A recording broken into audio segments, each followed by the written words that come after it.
Kapatid, alam niyo bang pwedeng-pwede kayong mag-volunteer sa pamamagitan ng paglalakad ng rescue dogs?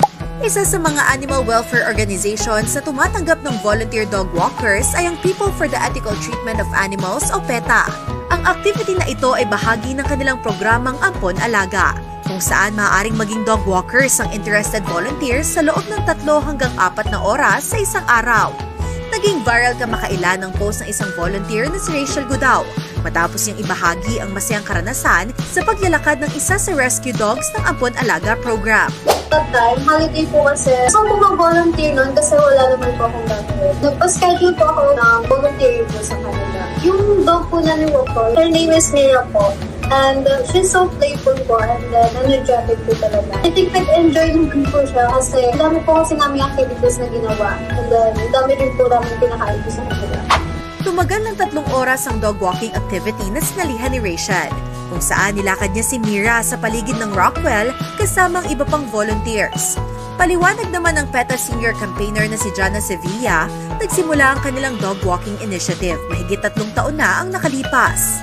We believe na yung paglalakad ng mga aso is very important for their welfare.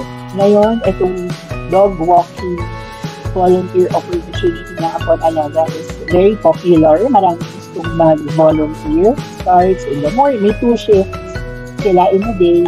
And then the dogs are being walked around Rockwell area. It provides them the much needed socialization. Kumbaga preparation na rin ito for them dahil sooner or later maaampon sila. Training din to para sa kanila. Dagdag pa ni Rachel, bukod sa mga hayop, nakatutulong din daw ang aktibidad na ito sa volunteers. Na-realize ko po na yung mga nagawa po ng like walking these dogs, parang malaking epekto po sa buhay nila. Yung iba po kasi sa kanila, napuso po sila ng purpose holdings nila, or yung iba po sa kanila is kinababdo na po. Mas maganda po na parang magkaroon din po sila ng ganitong program kasi po, hindi lang po yung mga volunteers po yung matutulungan po sila. And then, matutulungan din po sila yung mga dogs po. Ayon naman kay Jana, full commitment ang kailangan sa mga nais mag-volunteer sa kanilang dog walking activity.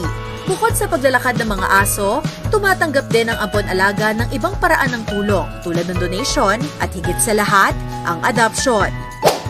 As an NGO, we rely on donations. Ang mga donasyon ay very important para sa amin para mapagpatuloy namin yung ginagawa ko namin.